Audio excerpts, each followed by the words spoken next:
Hey there, welcome back to the channel. Picture this. You're over 70, maybe a few years past that milestone, and you've started noticing something that creeps up slow, but hits like a ton of bricks. Your phone's quieter than it used to be, almost too quiet, like the world's holding its breath. Those buddies who once filled your weekends with belly laughs, impromptu coffee runs, or late-night chats over a beer or two, they're not ringing you up like they once did, their voices fading from the line. The group that used to gather for cards, fishing trips, or just to shoot the breeze on the porch has dwindled. Some faces missing, some voices lost to a vague, whatever happened to them? Fog that clouds your memory. Maybe you're the one pulling back, too tired after a long day of your own making, too tangled in the routines you've built, or just unsure how to bridge the silence that settled in like an uninvited guest. You dig out old photos, grinning gangs from decades past, arms slung over shoulders, eyes bright, and wonder where it all slipped away to.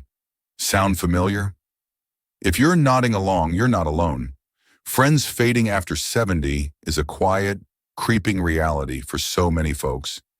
And it's not just you being picky, antisocial, or imagining the drift in your head. But here's the twist. What if you could figure out why this happens and hold tight to the good ones? The ones who've seen you through the highs and lows, the ones who know your stories by heart? What if I told you there are 5 solid, down-to-earth ways to keep those golden connections close, even as life shifts gears and the years pile on like leaves in the fall? No fluff, no awkward forced reunions, no fake smiles to mask the gap. Just real practical steps to keep your circle strong, warm, and vibrant.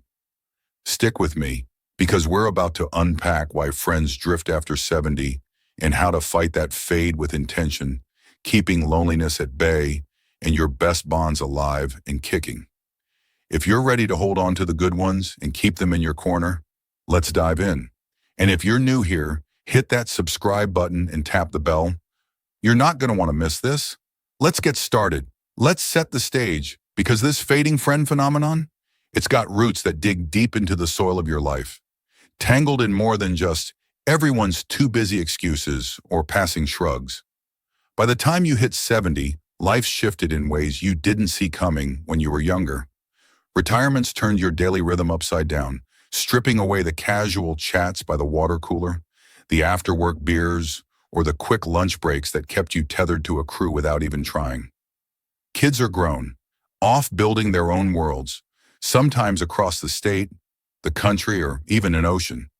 And the social glue of school pickups, PTA meetings, or chaotic family barbecues has dried up, flaked off, and blown away. Health starts throwing curveballs, and they're not gentle lobs, yours or theirs, making those spontaneous get-togethers trickier to pull off.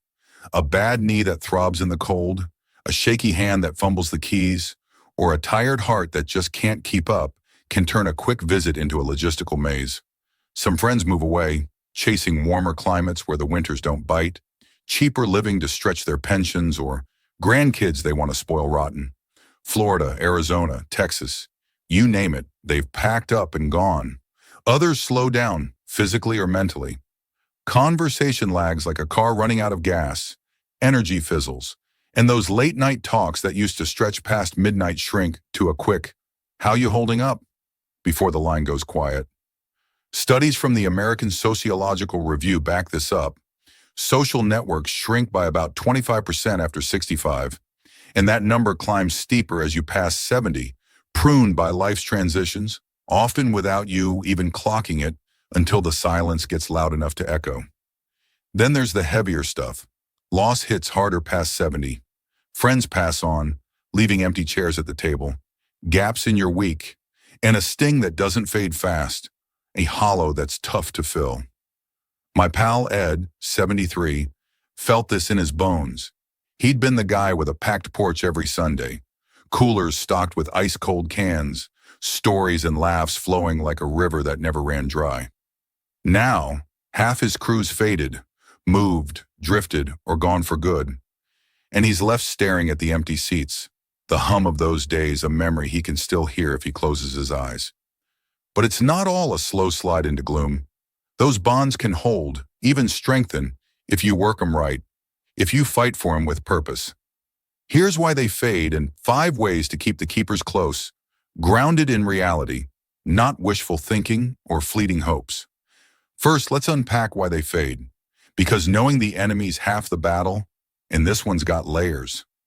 Life's logistics are a big, brutal culprit. Distance, health, schedules. They chip away like rust on an old truck, relentless and sneaky. Friends move to sunnier states or smaller homes, and that 20-minute drive to their place turns into a 200-mile haul or a plane ticket you can't justify. A buddy's hip replacement or your own creaky back makes hopping in the car feel like planning a moon landing. Too many steps, too much ache, too little payoff. Schedules clash. Your mornings are free for a chat. Theirs are packed with doctor visits, physical therapy, or naps they can't skip. Priorities shift hard. Grandkids take the front seat, sucking up time and energy like a vacuum. That fishing trip gets bumped for a school play, a soccer game, or a diaper run, and you're left holding the rod alone. Hobbies bloom wild. One friend's knee-deep in a rose garden pruning thorns. Another's hooked on golf swinging clubs, and you're still waiting for a, "Hey, let's hang," that doesn't come. Emotional bandwidth narrows. Grief weighs heavy after losing a spouse, a sibling, another pal, and fatigue makes reaching out feel like lifting a boulder with tired arms. Ed lost 2 buddies in a year. Silence grew thick, heavy, a fog he couldn't shake. Tech gaps widen. Some friends don't text, don't email. Think Zoom's a sci-fi gadget from a movie they didn't watch, leaving you on different planets, one with a smartphone, one with a rotary dial, and habits harden. You're both stuck in a rut, waiting for the other to make the first move, to call, to text, to say something, and nobody does, so the silence stretches, thick and stubborn, a drift you didn't sign up for, but can't seem to stop. Ed saw it play out. His fishing buddy moved to Florida for the sun, his card night pal's arthritis killed the shuffle, and the quiet settled in like dust on a shelf, coating everything. But you can flip the script. You can fight the fade and win. Here's how to keep the good ones from slipping through your fingers. Way one simple but bold, a move that cuts through the haze. Reach out first. Don't sit there waiting for them to break the ice, because chances are they're sitting too, and the ice just gets thicker. After 70, inertia's a beast. Everyone's cozy in their own little rut, assuming the other's too busy, too tired, or just not interested anymore, and the phone stays silent. Pick it up, send a text, drop a quick thinking of you note in the mail. Small moves, but they're a spark that can light up the dark, chase off the quiet. Ed called his old workmate. No answer at first, so he left a voicemail, just a casual, "Hey, miss your dumb jokes, you still out there?" 2 days later, a call back, an hour of laughs, stories about the old shop days spilling out like they'd never stopped, like time hadn't touched them. Studies from the Journal of Social and Personal Relationships say, initiating contact boosts connection, strength by 30%. It's a lifeline tossed across the gap, a thread that pulls you back together, and it works more often than you'd guess. Tomorrow, pick one friend, dial their number, shoot a message like, "You still alive out there?" Or even scribble a postcard if you're feeling old school. Anything to start the ripple, to crack the shell. Don't overthink it, just do it and watch what happens. Watch how it feels to hear their voice again. Way two's deeper, a little more deliberate, a step that builds on that spark. Keep it regular. Set a rhythm, not a random one-off fling that flickers and fades to nothing. Sporadic chats are like sparks that die in the wind. Consistency builds a fire that lasts, that warms you both. Pick a cadence that fits. Weekly calls on Tuesday evenings when the house is quiet. Monthly coffees on the first Friday when the cafe's not rushed. Whatever sticks. And hold it like a promise. Like a date you don't break. Ed started a Thursday check-in with his sister-in-law. 10 minutes clockwork. Just a, "How's your week been?" Catch up over the phone, her voice crackling through the line. Now it's a lifeline. A little ritual they both lean into. a steady beat in his quiet days that keeps the loneliness from creeping too close. Research says regular contact cuts loneliness by 25%. It's glue, not glitter, holding the bond tight when life tries to pull it apart, a thread that doesn't fray. Tomorrow, propose it to someone. Hey, let's talk Sundays. Keep it simple, what do you say? Make it a thing, a thread you both tug on, a habit that grows roots. Routine's your anchor. It keeps the fade at bay, keeps the connection from slipping into maybe next time territory. Way 3's practical, a no-brainer when you sit down and think it through. Meet halfway, literally or figuratively, whatever it takes to close the gap that's widened between you. Distance or mobility can kill plans faster than anything. Split the difference and make it work. Make it happen. If they're far, Zoom's fine, or a phone call if tech's not their thing. If they're stiff or slow, pick a spot they can handle. A park bench 5 minutes from their door, their porch with a couple of chairs, somewhere easy they don't have to climb or limp to. Ed's buddy couldn't drive anymore. Bad eyes, shaky hands. So Ed picked him up for lunch, halfway between their places. A diner with greasy fries, cracked vinyl seats, and old jukebox tunes humming low.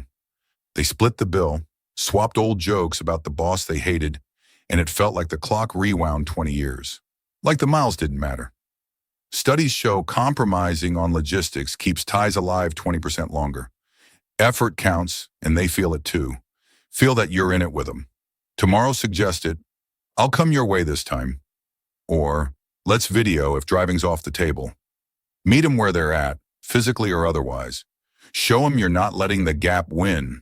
It's a bridge, not a burden, a way to keep the fade from swallowing you both. Way 4's real, raw, and worth every ounce of courage it takes. Share the load. Open up. Don't just nod and smile through small talk that goes nowhere. After 70, surface chatter about the weather or the news wears thin, feels like static. Go deeper. Swap stories. Vent a little. Let them in where it counts. Vulnerability's the glue that binds when time's short, when the years make you feel the weight. Ed told his fishing pal about missing the lake, the way the water used to calm his racing head. Turns out his buddy felt the same ache, the same pull to those quiet ripples. Next month, they planned a short trip, just a day by the water, rods in hand. But it was gold, pure and simple. The Journal of Gerontology says emotional sharing ups closeness by 35%. It's raw, it's real, it sticks like nothing else, stitching you tighter when life pulls at the seams. Tomorrow, skip the I'm fine script. Say, I've been off lately, you ever feel that? Or, I miss how we used to laugh till we couldn't breathe. Let it land, let it sit. They'll meet you there if they're the good ones, if they've got the heart to match yours. Way 5's fun, a spark to fight the fade and light up the quiet. Do stuff together. Small, shared wins beat sitting in solo ruts, staring at the same 4 walls. After 70, isolation creeps in like fog, slow and cold. Joint action burns it off, keeps it at bay. Play cards, walk the park, cook a pot of soup. Keep it light, keep it simple, make it yours, something you can both sink into. Ed and his neighbor started a puzzle. 2 hours, bad jokes about missing pieces. A corner piece victory that had them grinning like kids who'd cracked a secret code. Studies say shared activities boost bond strength by 30%. It's joy, not duty, a reason to show up, to be there together. Tomorrow, pitch it. Let's try cards at mine. Or, walk the block with me. Keep it easy, keep them close, keep the spark alive. It's the doing that ties the knot tighter, that keeps the fade from winning. Let's stretch this out even more, because friends fading after 70 isn't just a sad footnote or a fleeting pang. It's a shift you can steer, a tide you can turn if you've got the will and the know-how to fight for what matters. Ed's porch went quiet. Life pulled his crew apart, piece by piece, like threads unraveling from an old worn sweater you can't bear to toss. His fishing buddy chased the sun to Florida, leaving reels rusting in the garage and memories dangling on the line. His card night pal's arthritis turned shuffling into a chore too big to bear, the deck gathering dust on a shelf untouched. The guy from work got swallowed by grandkid duty, diapers over drafts, bottles over beers, a new rhythm that left no room for the old one. Emotional hits landed hard. 2 pals gone in a year, holes left in his days, his heart, his routine. Tech split him further. Ed's old school, scribbling numbers in a tattered book, while half his list is lost to "What's an app?" or "I don't do computers." The waiting game locked it in. Nobody moved, nobody called, nobody texted, and the fade won, slow and stubborn, a drift that felt inevitable but doesn't have to be. But you've got moves to fight it. Reach out first, cracks the shell wide open, shatters the stalemate like glass under a hammer. Ed's voicemail to his workmate, a bridge across years. His pal lit up. Been too damn long. And they were off, trading tales like no time had passed, like the shop floor was still under their boots. Studies say it's a 30% boost to connection. Small spark, big flame, a jolt to wake the bond from its slumber. Tomorrow, don't wait. Text, "Hey, you still kicking?" Or call, leave a "miss you" if they don't pick up. Watch it grow, watch it catch like wildfire. Keep it regular locks it in tight. Random's weak, a flicker that fades into smoke. Rhythm's strong, a pulse that holds steady. Ed's Thursday chats with his sister-in-law, a thread through the week. 10 minutes, steady as a heartbeat, vital as air, keeping the quiet at arm's length. Research says 25% less lonely. Glue that sticks when life pulls at the edges. Tomorrow set it, Friday catch up. You in? Lock it down, make it yours, a habit that fights the drift with every ring. Meet halfway bridges the gaps. Distance fades, effort shines through like a beacon in the dark. Ed's lunch run for his no-drive buddy? Halfway, fair, fun, greasy fries, old tunes, time rewound like a cassette tape. Studies say 20% stronger ties. Compromise isn't loss, it's a win for both. Tomorrow offer, I'll drive half, or Skype if you can't. Close the space, show you're there. Keep the fade from swallowing you whole. Share the load deepens it all. Real talk trumps nice weather any day, cuts through the noise. Ed's late confession to his fishing pal? A hook his buddy bit. Me too. And a trip was born, a day of ripples and peace. 35% closer, science says. Raw binds, stitches you tight when the seams strain. Tomorrow drop fine, been off you? Or miss our old chaos? Feel it connect, feel it root deep. Do stuff together seals it shut. Action beats drift, burns off the fog with a grin. Ed's puzzle with his neighbor? Laughs, teamwork, 2 hours flew, a win framed on the table, a memory made.